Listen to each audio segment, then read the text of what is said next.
इतना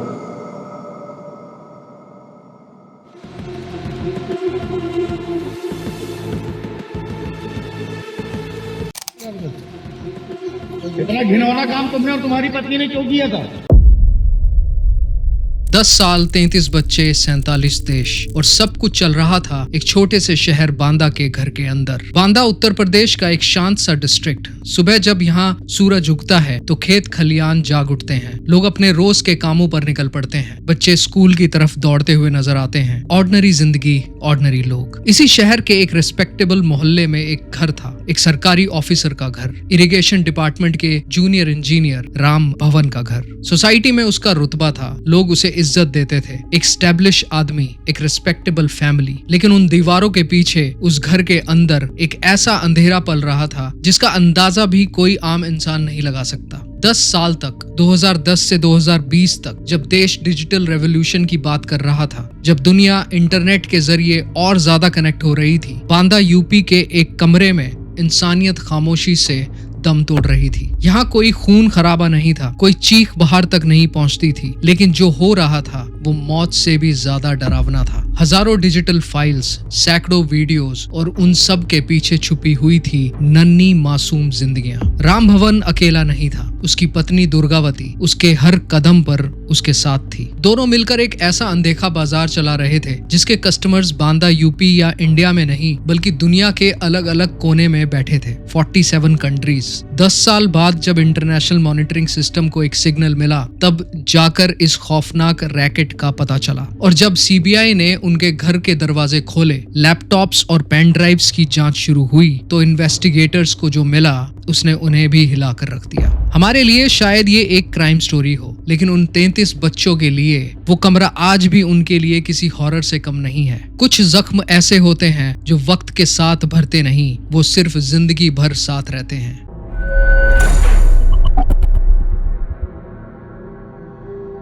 junior engineer, सरकारी नौकरी, पानी का विभाग। राम भवन की प्रोफाइल बिल्कुल परफेक्ट लगती थी। एक जिम्मेदार सिटीजन, एक मेहनती सरकारी मुलाजिम। उसकी वाइफ दुर्गावती बाहर से देखा जाए तो एक सिंपल हाउसवाइफ, लेकिन असल में वो अपने पति के काम की सबसे ट्रस्टेड पार्टनर थी। सोसाइटी में दोनों का रुतबा था। पड़ोसी उनसे सलाह लेते थे, रिश्तेदार उनकी मिसाल देते थे, और सबसे बड़ी बात, किसी को शक तक नहीं था, क्योंकि शक होने की कोई वजह ही नहीं थी। उनके घर में कोई पार्टी नहीं होती थी, कोई हंगामा नहीं होता था, पूरा नेबरहुड शांत था, सब कुछ बिल्कुल नॉर्मल। लेकिन इन्वेस्टिगेटिव साइकोलॉजी एक बात बार बार कहती है, सबसे खतरनाक क्रिमिनल्स अक्सर सबसे ऑर्डिनरी मास्क के पीछे ही छुपे होते हैं, ताकि वो दुनिया को बिल्कुल नॉर्मल नजर आए। राम भवन का घर टेक्नोलॉजी से भी काफी एडवांस था। उसके पास लेटेस्ट लैपटॉप्स थे, हाई स्पीड इंटरनेट कनेक्शन था, जो कि 2010 की इंडिया में एक नॉर्मल हाउस होल्ड के लिए कोई आम बात नहीं थी। आज के जमाने में शायद ये आम बात लगे, लेकिन 2010 के बांदा यूपी में ये हर घर में नहीं होता था। राम भवन के पास डिजिटल एक्सपर्टीज थी, और उसने इस एक्सपर्टीज को पानी की पाइपलाइंस डिजाइन करने में नहीं बल्कि मासूमियत को डिसमेंटल करने में लगाई। उसके कंप्यूटर स्क्रीन्स पर पानी के मैप्स नहीं खुलते थे, बल्कि वहां चल रही थी एक डिजिटल फैक्ट्री, एक ऐसी फैक्ट्री जिसकी मैन्युफैक्चरिंग कॉस्ट 0 थी और प्रॉफिट अनलिमिटेड। लेकिन एक सवाल यहाँ खड़ा होता है, इतने सालों तक उनके अपने बच्चे कहाँ थे? क्या उन्हें कुछ पता नहीं चला, या फिर अंधेरा इतना गहरा था कि उजाला कभी उस कमरे के दरवाजे तक पहुंच ही नहीं पाया? उम्र 3 साल से 10 साल, जेंडर बॉयज। यही थी राम भवन के विक्टिम्स की प्रोफाइल। लेकिन सवाल ये है, वो अंधेरा उन बच्चों तक पहुंचता कैसे था? जबरदस्ती से नहीं, लालच से, ट्रस्ट से।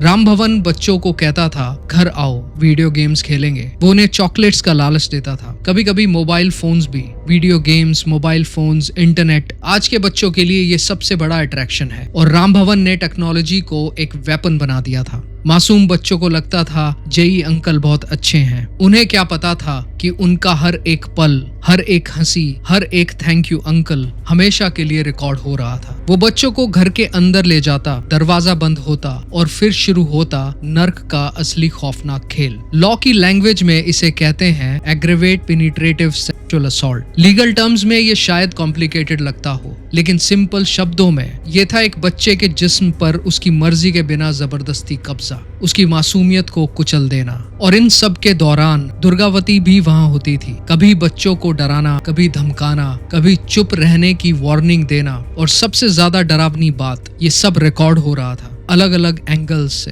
Photos, videos. इस अंधेरे मार्केट में क्वालिटी भी मैटर करती थी। 10 साल तक ये सिलसिला चलता रहा। बच्चे आते रहे, उनकी जिंदगी टूटती रही, और उनकी वीडियोस कंप्यूटर की हार्ड ड्राइव्स में जमा होती रही। हर साल हजारों नए फोटोज, सैकड़ों वीडियोस। लेकिन राम भवन ये सब सिर्फ अपने लिए नहीं बना रहा था, तो फिर वो इन फाइल्स को आखिर कहाँ भेज रहा था? उस इंटरनेट के अंधेरे कोने में कौन लोग बैठे थे जो इन मासूम चीखों को खरीदने के लिए कीमत चुका रहे थे?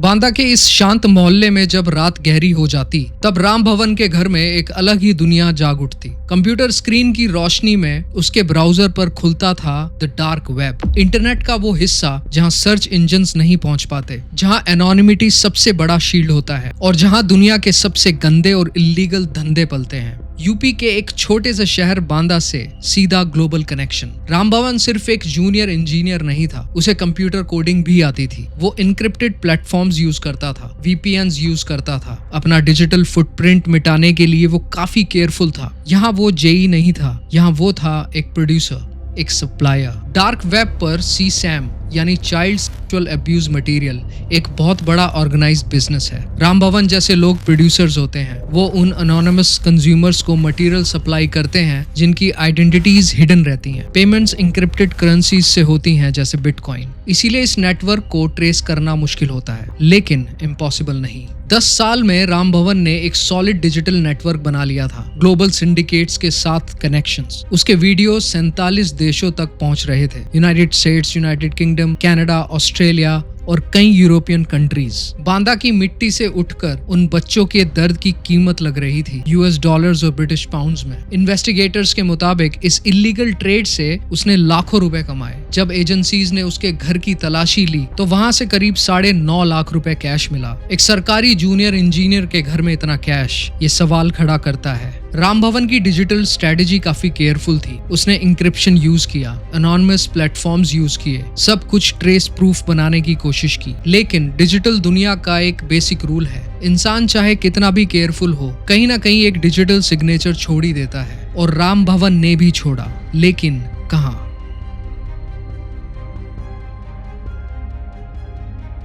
दस साल 33 विक्टिम्स। एक बड़ा सवाल यहाँ खड़ा होता है, पूरा नेबरहुड इतने सालों तक शांत कैसे रहा? क्या किसी ने कुछ नहीं देखा? क्या बच्चों ने कभी अपने पेरेंट्स को कुछ नहीं बताया? सच समझने के लिए हमें फियर साइकोलॉजी को समझना पड़ेगा। पड़ोसी एक रिस्पेक्टेबल सरकारी ऑफिसर के खिलाफ बोलने से डरते थे। पेरेंट्स को लगता था कि उनका बच्चा एजुकेटेड और बड़े लोगों के कांटेक्ट में आ रहा है, और बच्चे, राम भवन उन्हें डराता था। अगर किसी को बताया तो मोबाइल ले लूंगा, पुलिस तुम्हें पकड़ लेगी। फियर, शेम, एम्बैरेसमेंट, ये 3 इमोशंस बच्चों के लिए सबसे बड़ा प्रिजन बन जाते हैं। CBI की इन्वेस्टिगेशन में पता चला कई विक्टिम्स को परमानेंट फिजिकल इंजरीज हुई थी। फोरेंसिक रिपोर्ट्स में मेंशन था कि कुछ बच्चों को सीवियर कॉग्निटिव डैमेज हुआ था, हॉस्पिटलाइजेशन तक की जरूरत पड़ी, और इन घिनौनी हरकतों की वजह से कुछ बच्चों में डेवलप हुआ स्क्विंट आईज।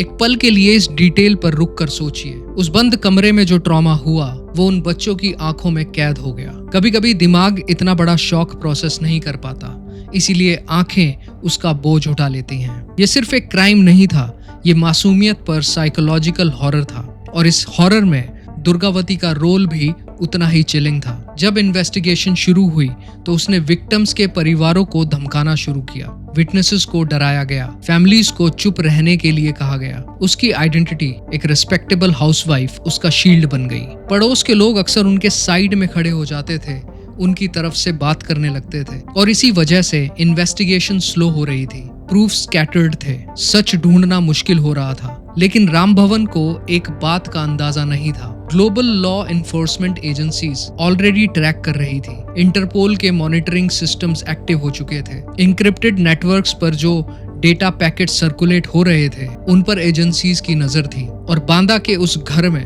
राम भवन अभी भी खुद को सेफ समझ रहा था। लेकिन सवाल ये है, 10 साल बाद इस कहानी का एंड कैसे आया? सीबीआई को उसके डिजिटल डंजन तक पहुंचने का पहला लिंक आखिर कहां से मिला? एक ऑर्डिनरी फोटो या ग्लोबल इंटेलिजेंस का एक सिग्नल?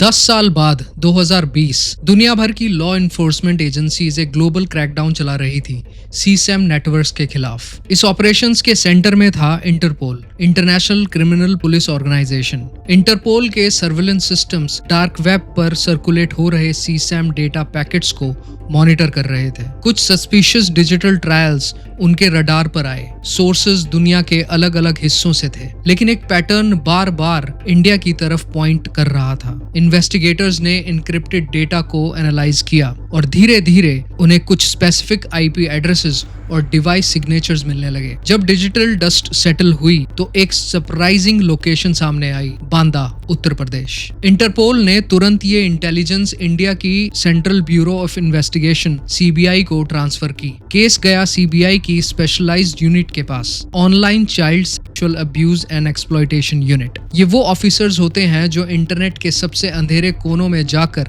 इन्वेस्टिगेशन करते हैं। उनके लिए ये सिर्फ एक साइबर केस नहीं था, ये था इंसानियत के एक नए नरक को डिसमेंटल करने का मिशन। 31 अक्टूबर 2020 सीबीआई ने ऑफिशियल एफआईआर रजिस्टर की अक्यूज्ड राम भवन और उसकी पत्नी दुर्गावती, और उस मोमेंट के साथ एक मास्क टूट गया। रिस्पेक्टेबल जूनियर इंजीनियर की इमेज गायब हो गई। उसकी जगह सामने आया एक साइबर प्रेडेटर और उसका एक्टिव पार्टनर। एफआईआर के बाद इन्वेस्टिगेशन मशीनरी तेजी से एक्टिव हुई। पुलिस टीम्स मोबिलाइज हो गई। Digital forensic expert stand by पर थे। सर्च वारंट इशू हो चुके थे। बांदा के उस शांत मोहल्ले में जब एक दिन अचानक सरकारी गाड़ियां रुकती हैं तो लोगों को पहली बार एहसास होता है शायद उनके बीच कुछ बहुत बड़ा छुपा हुआ था। लेकिन इन्वेस्टिगेशन अभी शुरू ही हुई थी। सबसे बड़ा सवाल अभी भी बाकी था, क्या डार्क वेब के डिजिटल ट्रेसेस कोर्ट में प्रूफ के रूप में टिक पाएंगे? क्या इन्वेस्टिगेटर्स राम भवन की डिजिटल फैक्ट्री को तोड़ पाएंगे? और सबसे इंपॉर्टेंट, क्या उन 33 बच्चों को कभी सच में जस्टिस मिल पाएगी? सीबीआई सर्च, लोकेशन राम भवन का घर,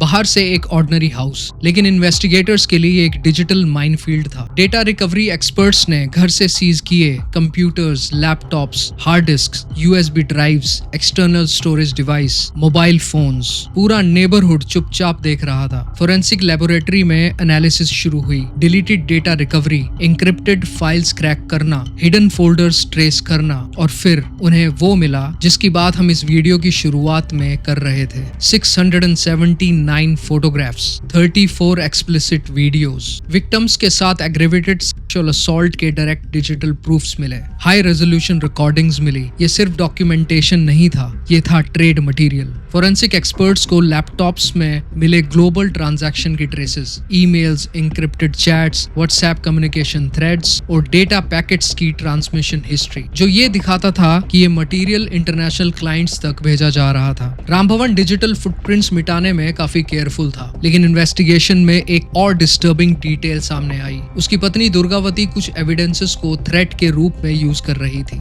विटनेसेस और विक्टिम्स के परिवारों को कंट्रोल करने के लिए। यानी डिजिटल फैक्ट्री के साथ साथ एक इंटिमिडेशन फैक्ट्री भी चल रही थी। सीबीआई को घर से 9.5 लाख कैश भी मिला, 10 साल की इलीगल अर्निंग्स का एक छोटा सा हिस्सा। इन्वेस्टिगेटर्स के मुताबिक पैसा लोकल सपोर्ट बनाए रखने के लिए भी यूज किया गया था। लेकिन जब सीबीआई ने 700 से ज्यादा डॉक्यूमेंट्स और डिजिटल एविडेंसेस फाइल्स कलेक्ट की तो पैसा और इन्फ्लुएंस दोनों फेल हो गए। राम भवन एक जूनियर इंजीनियर था, उसकी कैलकुलेशंस परफेक्ट होती थी पानी की सप्लाई और इंफ्रास्ट्रक्चर के लिए, लेकिन इस बार फोरेंसिक एक्सपर्ट्स की कैलकुलेशंस ज्यादा प्रिसाइज निकली और उसका डिजिटल मास्क टूट गया। सीबीआई ने इन्वेस्टिगेशन में 74 विटनेसेस आइडेंटिफाई किए। उनमें से 25 विक्टिम्स के स्टेटमेंट्स पेरेंट्स के सामने रिकॉर्ड किए गए। हर स्टेटमेंट के साथ एक नया डिस्टर्बिंग डिटेल सामने आता गया, लेकिन इन्वेस्टिगेशन का रास्ता अभी भी आसान नहीं था। विटनेस को थ्रेट कॉल्स मिल रहे थे, लोकल पॉलिटिक्स भी एक्टिव थी, कोर्ट प्रोसीडिंग्स डिले हो रही थी, और एक बड़ा सवाल सबके सामने था, क्या डिजिटल एविडेंसेस इतने स्ट्रॉन्ग होंगे कि कोर्ट इस केस को रेयरेस्ट ऑफ रेयर कैटेगरी में रख सके? 10 साल का क्राइम, 10 साल तक चलने वाला एक्सप्लॉयटेशन और 10 साल का ग्लोबल डिजिटल ट्रेड। 20 फरवरी 2026, location special POCSO court Banda. Court में प्रोसिक्यूशन रेडी था। Special public prosecutor Kamal Singh Gautam. Defence ने कोशिश की एक्यूज्ड के सोशल स्टैंडिंग को हाईलाइट करने की, नेबरहुड सपोर्ट को एम्फसाइज करने की, लेकिन डेटा झूठ नहीं बोलता, फोटोज झूठ नहीं बोलते और उन बच्चों की आंखों में दिखने वाला ट्रॉमा वो भी झूठ नहीं बोलता। जज प्रदीप कुमार मिश्रा ने सारे एविडेंसेस केयरफुली एग्जामिन किए, डिजिटल फुटप्रिंट्स ट्रेस किए, फोरेंसिक रिपोर्ट्स एनालाइज की और फिर कोर्ट ने अपना वर्डिक्ट सुनाया। राम भवन और दुर्गावती दोनों को दी गई डेथ पेनल्टी। कोर्ट ने इसे डिक्लेयर किया rarest of the rare case, punishment hanging till death. साथ ही कोर्ट ने ऑर्डर किया हर विक्टिम को 10 लाख रुपए का कॉम्पनसेशन। सीज्ड एसेट्स को रीडिस्ट्रीब्यूशन के लिए प्रोसेस किया गया। एक तरह से देखा जाए तो सिस्टम ने काम किया। ग्लोबल इंटेलिजेंस से शुरू हुआ इन्वेस्टिगेशन एक लोकल कोर्ट रूम तक पहुंचकर खत्म हुआ। डार्क वेब का एक नेटवर्क डिसमेंटल हुआ। लेकिन एक सवाल फिर भी बाकी रहता है, क्या उन 33 बच्चों को जस्टिस पूरी तरह मिल गई? डेथ पेनल्टी एक लीगल आउटकम हो सकता है, लेकिन क्या वो उनके ट्रॉमा को हील कर सकता है? उन आंखों को जो आज भी उस कमरे का अंधेरा याद करती हैं। कभी कभी सोसाइटी रिस्पेक्टेबल मास्क पर इतना भरोसा कर लेती है कि उनके पीछे छुपा हुआ नर्क उन्हें नजर नहीं आता। राम भवन और दुर्गावती भी वही कर रहे थे। ऑर्डिनरी लाइव्स, सरकारी रूटीन, नेबरहुड रेस्पेक्ट, जब तक एक इंटरपोल सिग्नल ने सच को एक्सपोज नहीं कर दिया। उस नर्क का इंजीनियर अब खत्म हो चुका है, उसकी डिजिटल फैक्ट्री बंद हो चुकी है और उसके फुटप्रिंट्स अब सिर्फ कोर्ट फाइल्स में कैद है। लेकिन इस कहानी का फाइनल मैसेज हम सब के लिए सिंपल है कि सोसाइटी के रिस्पेक्टेबल मास्क के पीछे भी घिनौने चेहरे छुपे होते हैं। इसीलिए जब आप अपने बच्चों को सिखाते हैं अजनबी से कुछ मत लेना, तो एक बार उन ऑर्डिनरी नेबर्स को भी जरूर देखिए, क्योंकि कभी कभी सबसे खतरनाक लोग वही होते हैं जो सबसे ऑर्डिनरी दिखते हैं। अगर आपको ट्रू क्राइम स्टोरीज पसंद है तो प्लीज हमारे चैनल को सब्सक्राइब करें। मिलते हैं अगले वीडियो में। Bye now.